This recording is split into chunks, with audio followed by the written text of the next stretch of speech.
Jam në tryezën tonë të bisedave me Loreta Berhami për të folur për një libër autobiografik të një autore shumë të njohur, e cila pati mbi 50 vite në fakt të veprimtari artistike, apo jo Loret, Maya Angelou, e cila shkroi këtë libër një vit para se të largoheshe nga kjo jetë, një libër që tregonte dashurinë e pakufishme të sajës dhe të mamas të saj, por që thënë me ato notat e bukur atë një, si që mund të shkruhet dhe si që mund të përshkruhet kjo dashuri.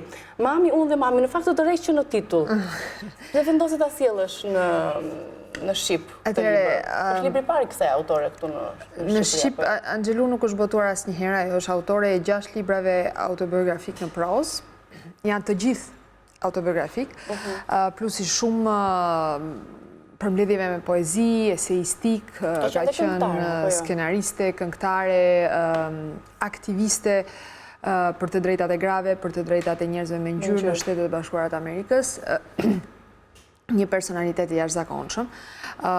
Aq sa veprat e saj studiohen sot e kësaj dite në përshkolla dhe në universitete. Edhe pse disa herë për shkak të mbrojtjes së të drejtave të njerëzve me ngjyrë bllokoheshin nëpër liberinë, apo jo? Jo, domethënë në të vërtetë nga të themi njerëzit që kanë probleme me integrimin ose do ishte një çik reduktive të quhen racistët, por po, do me thënë nga ata që e quajnë veten që kanë një superioritet sepse janë të bardhë e tjerë, ka pasur gjithmonë shumë jo vitet e fundit, po do thoja para 20 vitesh apo 30 vitesh ka pasur gjithmonë shumë kundërshti me veprën e saj, sepse është një vepër shumë e pa përpunuar nga pikpamja të themi e delikatesës, është shumë krudo, është shumë e fortë. Dhe sepse ajo tregon jetën e saj si një vajzë me ngjyrë e lindur në vitet e pas luftës në Shtetet e Bashkuara të Amerikës, kur racizmi diskutohet ishte një nga problemet shoqërore më të forta dhe të gjitha betejat e saj personale pastaj gërshetohen mjaft bukur me ato që janë ndodhit kryesore të historisë Amerikës në ato vite, jo vetëm nga pikpamja raciale, po dhe nga pikpamja e luftës feministe, nga pikpamja e klasave punëtore për të pasur më shumë drejta, e tjerë. Dhe Mami, unë dhe Mami është libri i saj i fundit, i cili u botua 1 apo 2 vite para se autoreja të ndronte jetë, në cilën vendos të tregoj, ose të themi të përmbledh në një libër të vetëm tërë ato epizode që përbënin guackën e fortë të lidhjes së saj me maman, të cilat vende i kishte prekur në për librat e tjerë, se përsëris ky ishte libri 6 autobiografik, dhe ku në të vërtet tregon se si ajo u pajtua me nënën. Historia... 10 vite pasi ajo e la për në moshën 3 vjeçare. Po, sepse historia e Maya Angelout në të vërtet është e përsëris shumë e dhimbshme, ajo ndahet, prindrit divorcohen në moshën kur ajo ishte 3 vjeç, dhe vendosin ta çojnë të jetojë bashkë me gjyshen, bashkë me vllajën, ke gjyshja nga ana e babait, do të thënë ke vjera, ama praktikisht e çon ke vjera ose ke ish vjera, dhe në Arkansas, në jugun e Shtetit Bashkuar të Amerikës, janë vitet 50, jemi në një Amerikë të ndarë nga apartheidi. Këta janë 2 fëmijë të vegjël, njëri 4 dhe njëri 3 vjeç, që hypin në një tren vetëm. Dhe nisën dhe bëjnë orë të tëra. Dhe i kishte shkruar madje edhe tek thupet emër dhe adresë. Ishin të identifikuar me shkrime në rroba dhe që të mos hunin, dhe bërrin ke gjyshja tyre dhe do jetojnë me gjyshen 10 vite. Ai është ambientin në cilin edukohen, zbulojnë veten e gjitha dhe nuk i njohin prindrit vërtet. I takojnë në mënyrë sporadike 1 herë apo 2 herë në vit, për pak ditë, dhe mbetet një lidhje shumë me vakët. 10 vite më vonë, nëna vendos që është stabilizuar tashmë, ama Vivian Baxter, dhe vendos që t'i marrë fëmijët, që t'jetojnë me të, dhe impakti i parë është shumë i dhimbshëm. Ajo e para punës Maja nuk e njeh më nënën, do me thënë fizikisht i duket... Fizikisht, por i duket një lloj shumë e bukur. I duket një grua shumë elegante, shumë e mbajtur, shumë e bukur, i vjen turp nga vetja e saj, se thotë si ka mundësi që unë t'jem bia e kësaj, dhe fillon ta ta thras Lady, pra fillon ta thras zonjë dhe nuk pranon ta thras Mami, sepse nuk ka të lloj afrimiteti. Ndihet në të gjithë këtë pjesë Pra të i e librit. bukur i thot dhe nuk dukesh si mama, si mama. Po zonja është do kush që të pëlqen dhe kjo vazhdimisht nuk i përgjigjeshe fjalëve dhe pyetjeve të mamës së saj. Sepse ka një farë mërie dhe është e kuptueshme. Një lloj mërie e brendshme, tepër që ishte një moshë adoleshencë, apo jo, 13 vjeç. Po, 10 vite pa e parë. Praktikisht në hyrjet adoleshencës dhe ideja, mua kjo është gjë që më pëlqen sidomos në shkrimin e Maya Angelous, që shumica e ndjenjave asnjëherë nuk shprehen në mënyrë të qartë, ka një farë autenticiteti, të themi, në lidhje me faktin që në atë moshë çfarëdo lloj adoleshenti do i kishte shumë të vështirë të identifikonte çfarë ndjenjash ndjente dhe sidomos t'i vinte ato në letër. Madje ndryshe mendon dhe kishte i fliste fjalët. Dhe duket pikërisht sikur e ka shkruar në etapa të ndryshme të jetës së saj dhe pastaj e ka mbledhur gjithën bashkë. Dhe e vërteta është pastaj që me zgjedhjet deri diku të dyshimta që Maja do bëj për jetën e saj në disa vite me radhë, derisa pastaj gjen vokacionin e saj që do ishte arti, letrat, shkrimtaria etj. Bën zgjedhje shumë të dyshimta për jetën e saj. Domethënë bën punë të rëndonta, punë deri diku vetë shkatruese, ngelet shtatzën në moshën 17 vjeçare dhe përmes gjithë këtyre përpjekjeve, nëna do e shoqëroj. Jo vetëm do i mbaj dorën, po vërtet do e mbështes, do i jap kurajo, do jap një dashuri pa kushte që i kishte munguar gjithmonë deri në atë çast. Më bëri diçka për shtypje në fakt, në kontaktin e parë të Majës dhe të vllajit të saj Beli me maman e tyre. Vllai i saj sapo e pa mamin i thiri në emër Mami. Pa asnjë lloj ezitimi dhe mendimi negativ që mund të shoqëronte. Është ndryshe nga ana e gjinisë e këtij raporti? Jo, mendoj që është një ndryshim moshe. Të paktën një vit më i madh ishte. Po, një vit më i madh në moshën 3 deri në 4 vjeç, ai 4 vjeç e mbante më nënën, ndërsa ajo në moshën 3 vjeç kur është ndarë e mbante më pak. Pra për të ishte një figurë më e zbehtë, ndërsa dhe ajo e thot në libër, Beli duket sikur ra përsëri në dashuri, asaj në ato çaste ju duk sikur e humbi vllajin, ato 10 vite sikur s'ishin stumbra. Ama unë mendoj që dhe këtë të them e kam lexuar në një 2-3 kritika që janë bërë librit, kritika në kuptimin kritika letrare, analiza që paçka se duket sikur gjithçka mbaroi mirë dhe në mënyrë gati idilike nga pikpamja e rimbledhjes së kësaj familje, rigjetjes së kësaj familje. Beli do ketë probleme të vazhdueshme me drogën gjatë gjithë viteve të pjekurisë së tij dhe jetës së tij si i rritur. Pra do bëj një stil jetë ose do zgjedh të bëj një jetë që është deri diku përsëri vetë shkatruese disa herë më shumë se sa Maja. Në këtë kuptim kanë shkruar disa veta, duket sikur ai lloj mlefi mërie që duhet të kishte qenë aty, por që në asnjëherë nuk shprehet në mënyrë të hapur, diku ka mbetur. Diku ka mbetur dhe sepse zakonisht arrim t'i bëjmë keq vetes tonë kur kemi ndjenja që janë të lidhura me mosvlerësimin, me mungesën e dashurisë për veten tonë etj. Dhe këto lloj ndjenjash shkaktohen shpesh nga braktisja. Nga braktisja në një moshë të njohur, nga njerëzit që duhet të donin më shumë se të gjithë tjerët. E kuptoj ndonjëherë vetë Maja dhe Beli arsyen e braktisjes, sepse ajo i mori zonja, pra në thojza i mori përpara dhe sa duhet të flas diçka. Po, i thot në një çast të caktuar u thot në mënyrë shumë kurajoze që, po, i thot që jeta ime ishte duke u shkatruar dhe që unë nuk e ndjeja veten të aftë të kujdesesha për ju të dy. Dhe edhe sot e kësaj dite mendoj që kam bërë zgjedhje më të mirë për ju, sepse po t'ju kisha pranë, me siguri do ju kisha dëmtuar. Do ju kisha i tregon një epizod ku e qellon të bien për një hiç mos gjë, thot nuk isha në mirë. Nuk isha mirë dhe fakti që e pranon, fakti që një nënë e cila në atë çast po përballet me mërinë e fëmijëve të saj. Ka përsëri kurajon, forcën e brendshme të ndaj me logjik, të arsyetoj pse e bëri një zgjedhje dhe jo një tjetër, dhe t'i qëndroi zgjedhjes së saj, është deri diku gati frymëzuese do thoja, sepse e zbret nënën nga ky altari ku kemi tendencë ta vëmë si një qenie që duhet të jetë e pagabueshme, duhet ketë gjithmonë parasysh të mirën e fëmijëve të saj, para vetes së saj, të bëj sakrificën ekstreme në çdo kohë dhe në çdo çast, dhe bën një njeri më njerëzor, i cili bën gabime, nganjëherë nuk është gati të bëj sakrificën ekstreme dhe vetëm me pjekurinë e kohës arrin vërtet ta luaj rolin e saj në mënyrë të plotë.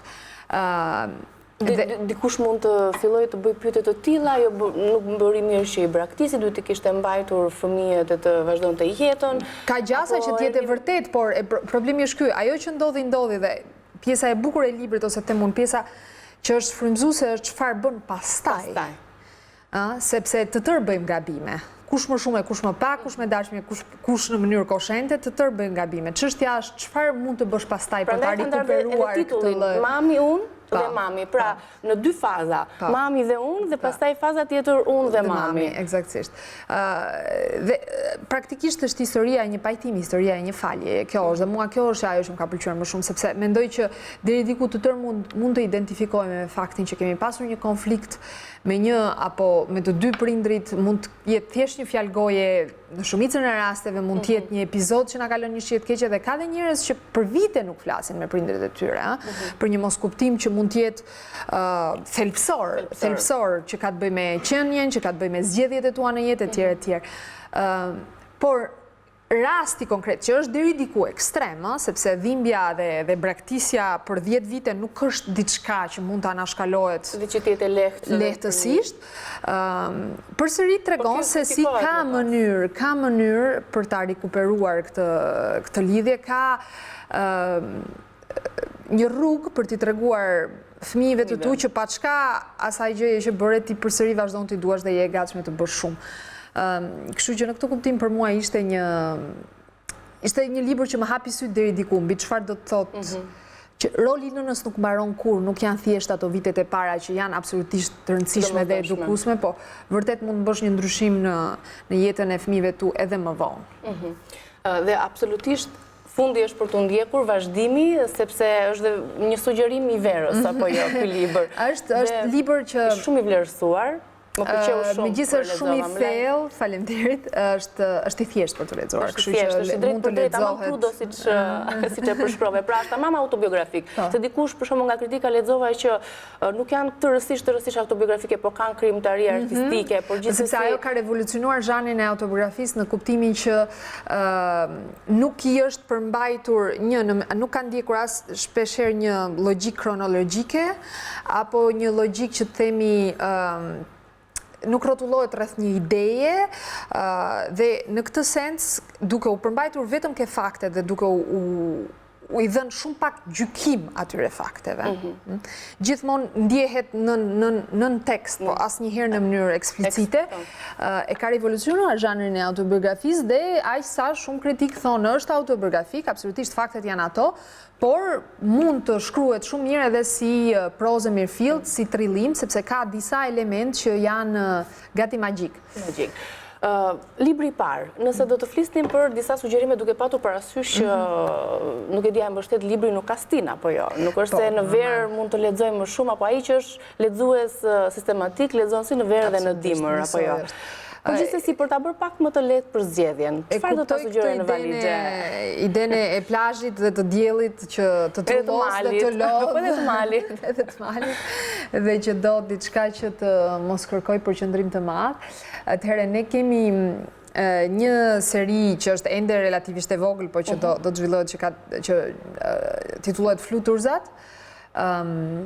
Telashe dashurie dhe dashuria mbi gjithçka, që janë tituj roz praktikisht. Pra praktikisht sugjeron që të zgjedhim tituj të lehtë për të lexuar apo që mund të kemi imagjinat. Shkrijuar kjo lloj asociimi në mënyrë deri diku të justifikuar, mendoj unë për arsyeën që thash, domethënë është koha e tillë dhe energjia atmosferike e tillë sa ti ke nevojë të përqendrimi që je i gatshëm të japësh një libër është deri diku më i pakët, ke më shumë kohë, po përqendrim ndoshta ke më pak përqendrim sepse ke shumë tundime. rreth e rrotull. Dhe do diçka që të jetë një libër që të mbaj varë, që të tregoj një histori deri diku interesante, që ti ta tresësh lehtë, më shumë se sa një libër që do një farë impenjimi intelektual dhe do që ti të duash të lexosh. Në këtë kuptime kam justifikuar deri diku personalisht këtë asocimin e librave romantik, apo librave që mund t'jenë eseistik të thjesht, vetënimues e tjerë me stilën e verës, dhe nuk është se ndodh vetëm tu, kene, të drejtë ndodh edhe jashtë. Pra, tre titujt ishin Të lashe dashurie? Pra, Të lashe dashurie, me erdhi në mendje dashuria me gjithçka, dhe do sugjeroja këto titujt e fundit që kemi nxjerrë që kanë qenë eseistik, Plani B dhe as të parët as të fundit, që janë gjithashtu relativisht të thjesht për të lexuar dhe që mund të japi shkas për të, jo, dhe për të bërë një debat në çadër apo në kafe me partnerin, me shokun, me shoqen dhe këto do thoja. Për fëmijët çfarë mund të marrin me vete? Atëherë, për fëmijët, nëse Pegi kushton dhe vëmendje speciale se kategorie. Libri i fundit dhe që është shumë i dashur për mua është Tre ujqit e vegjël, që është një reinterpretim i prallës klasike të Tre dërkucëve të vegjël, po që është jashtëzakonisht edukues. Dhe shtëpitë e tyre, si ja kam lexuar vajzat, po ekziston në disa versione faktikisht. Tre dërkucët. Po, Tre dërkucët ekziston në disa versione. Në ndërtimin atyre shtëpizave.